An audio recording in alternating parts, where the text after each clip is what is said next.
नमस्कार, मेरा नाम है डॉक्टर पुरु धवन और आज इस वीडियो में हम बात करने वाले हैं कि जब हम पैरालिसिस पेशेंट को एक्सरसाइज करवाएं तो किन-किन चीज़ों का हम ध्यान रखें।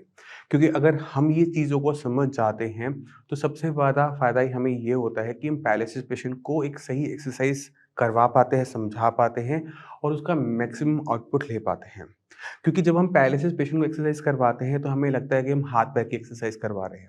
मगर जब डॉक्टर एक्सरसाइज करने के लिए कहता है, तो उसका मतलब ये होता है कि आपने ब्रेन की एक्सरसाइज करवानी है। पैरालिसिस पेशेंट में नुकसान कभी भी हाथ-पैर में नहीं होता। मैक्सिमम पैरालिसिस पेशेंट में जो नुकसान है वो ब्रेन के अंदर होता है। जब कभी नस फटती है, क्लॉट आता है तो ब्रेन का वो हिस्सा जो पहले हाथ-पैर को चलाता था वो कहीं न कहीं डैमेज हो जाता है। और अगर हमने पेशेंट के अंदर रिकवरी लेकर आनी है, दोबारा से चलने लायक बनाना है, काम करने लायक बनाना है, तो हमें रिकवरी ब्रेन के अंदर ही मैक्सिमम चाहिए होती है। जो सारा ट्रीटमेंट होता है, वो सारा का सारा ब्रेन के लिए होता है। एक्सरसाइज़ भी ब्रेन के लिए होती है। अगर हम इस बात को समझ जाते हैं, तो हम वहाँ से हमारे लिए एक्सरसाइज़ को सिलेक्ट करना बहुत आसान हो जाता है। पैरालिसिस पेशेंट में सबसे आपने ध्यान के रखना एक्सरसाइज़ करवाते समय कि पेशेंट जिस एक्सरसाइज़ को करने में मोस्ट कम्फर्टेबल है, वो नहीं करवानी। अक्सर हम एक पैटर्न देखते हैं कि पेशेंट को जो एक्सरसाइज़ आसान लगती है, पेशेंट उसे बार-बार, बार-बार, बार-बार करता चला जाता है। जिस एक्सरसाइज को करने में उसे दिक्कत महसूस होती है, वो 5 मिनट से भी कम टाइम करेगा और उसे छोड़ देगा, ये कह के कि मेरे से ये अभी नहीं हो रही, मैं ये वाली एक्सरसाइज कर लूँगा। तो पहले ध्यान के रखेंगे कि जो चीज़ कंफर्टेबली कर सकता है, वो नहीं करवाना। मान लो कि अगर किसी को पैरालिसिस की दिक्कत है और वो साइकिल अच्छी चला लेता है, इसका मतलब ये नहीं कि हमने साइकिल उससे बार-बार चलवानी है। साइकिल का काम खत्म। मान लो कि पेशेंट साइकिल बहुत अच्छी चला लेता है क्योंकि उसपे वो आराम से बैठ जाता है, उसे बैलेंस नहीं बनाना पड़ता। बट जब हम पेशेंट को खड़ा करते हैं और चलने के लिए बोलते हैं, तो पेशेंट की जो चाल है, वो सही नहीं है, उससे उसमें बैलेंस नहीं बनता। तो हम क्या करेंगे? उसे साइकिल चलवाएँगे या उसको बोलेंगे कि आपने साइकिल छोड़कर अब चलने की प्रैक्टिस करनी है, आपको बैलेंस बनाने की प्रैक्टिस करनी है। ऑब्वियस है, जो नहीं हो रहा, जो हमने करना है, हम वो प्रैक्टिस करेंगे। वो है चलना क्योंकि उसमें हमारी बैलेंस की एक्सरसाइज़ होगी। तो बैलेंसिंग एक्सरसाइज पे हम ध्यान देंगे। बैलेंसिंग एक्सरसाइज करेंगे और जो हम टाइम साइक्लिंग को देते थे, जो कि हम अच्छी कर लेते हैं, उसको छोड़ देंगे क्योंकि हम उसमें अच्छे हो गए हैं। और वो हमारा पीछे बैक नहीं जाने वाला, तो हम इस चीज़ का ध्यान रखेंगे। दूसरी चीज़ हम क्या करेंगे, जो भी एक्सरसाइज़ हम करवा रहे हैं किसी भी पैरालिसिस पेशेंट से, वो हाथ-पैर के लिए नहीं है, इसको हम जान लें। जो भी हम एक्सरसाइज़ करवा रहे हैं वो ब्रेन के लिए क्योंकि नुकसान ब्रेन में ही हुआ था, ब्रेन में ही क्लॉट आया था, ब्रेन का एक हिस्सा डैमेज हुआ था। ब्रेन ने ही सीखना है दोबारा से उस पर्टिकुलर काम को करने में। अगर मेरी फिंगर्स बंद हो जाती हैं, खुलती नहीं हैं, तो अगर मैं पूरी आर्म की एक्सरसाइज़ करता रहूँगा, तो मेरी उँगलियों में एक आराम नहीं आएगा। मेरा हाथ तो चलने लगा है, कॉहनी चलने लगी है, बट मेरी फिंगर्स नहीं चलती, तो मुझे क्या करना है? जो मैं पहले अपने आर्म की एक्सरसाइज़ करता था, जो ठीक हो चुका है, उसे छोड़ दूँगा और अपने सारा का सारा टाइम मैं अपनी फिंगर्स को देना शुरू करूँगा कि मेरी फिंगर्स जो बंद हो जाती हैं, वो खुलनी भी शुरू हो जाए।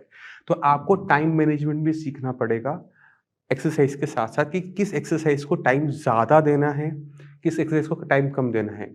मेरा ये सजेशन होता है सारे पैरालिसिस पेशेंट को कि जो एक्सरसाइज़ आप आराम से कंफर्टेबली कर सकते हो, जिसको बहुत ईज़िली कर लेते हो, उसको टाइम सबसे कम दो। मुश्किल से 2 से 4 मिनट, 5 मिनट।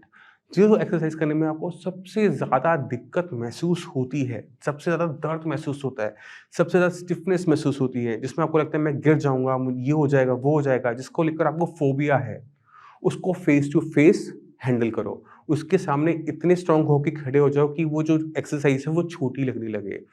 तो उससे क्या होगा कि आप उसपे कमांड पाना शुरू कर दोगे, उसमें आप और कंफर्टेबल होते चले जाओगे। जितनी कंफर्टेबल आप उसमें होते चले जाओगे, उतनी बेटर तरीके से वो एक्सरसाइज़ परफ़ॉर्म कर पाओगे और यही तो हमारा मोटिव था।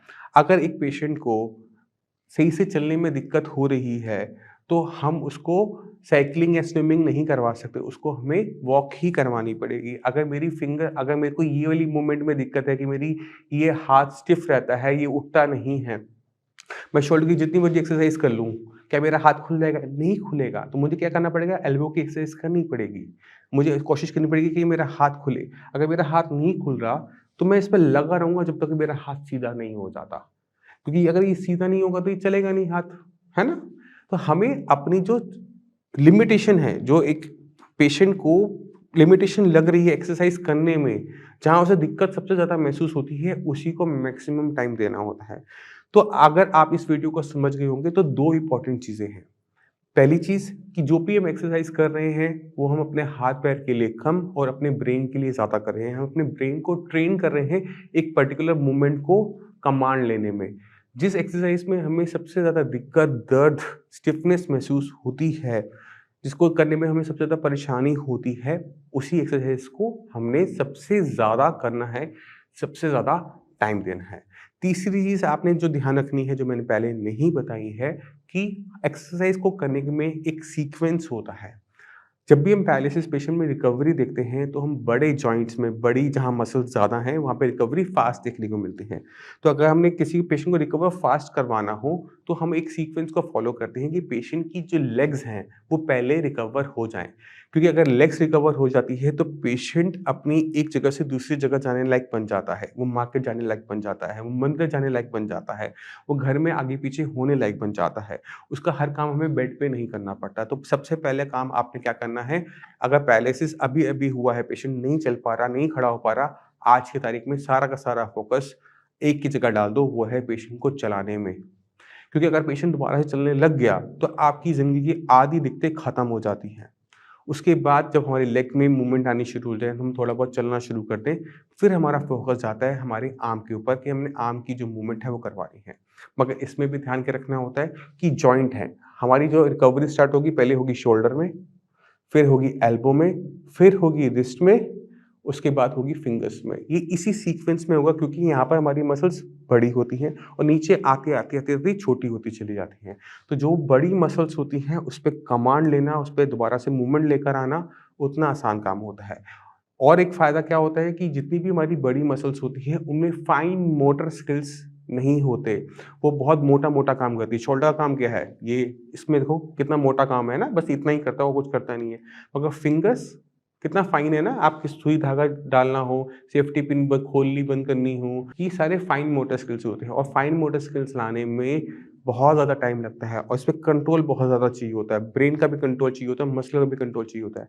तो जब भी आप एक्सरसाइज स्टार्ट करते हो तो मेक श्योर किया करो कि आपने एक्सरसाइज बड़े जॉइंट से छोटी जॉइंट की तरफ करनी होती है। दूसरा, अगर अगर आपको मसल्स में पेन, स्टिफनेस महसूस हो रही है, तो दर्द की गोलियाँ मत खाइए क्योंकि ये दर्द आपको हर रोज़ होगा और दर्द की गोलियाँ ज़्यादा खाते रहेंगे तो कुछ ना कुछ और खराब हो जाएगा। आपने ध्यान क्या रखना है कि दर्द है, स्टिफनेस है, तो पहली चीज़ सिकाई, तेल हम देते हैं, यहाँ से जितना ट्रीटमेंट साइंस इंजीनियरिंग का जाता है, उसमें ऑयल का ट्रीटमेंट यूज़ किया जाता है, ऑयल दिया जाता है। तो अगर आप ऑयल की रबिंग करोगे तो क्या होगा, हीट जनरेट होगी और उस हीट से मसल रिलैक्स कर जाएँगी और जो पेन और जो दिक्कत आप महसूस कर रहे हो, वो चला जाएगा।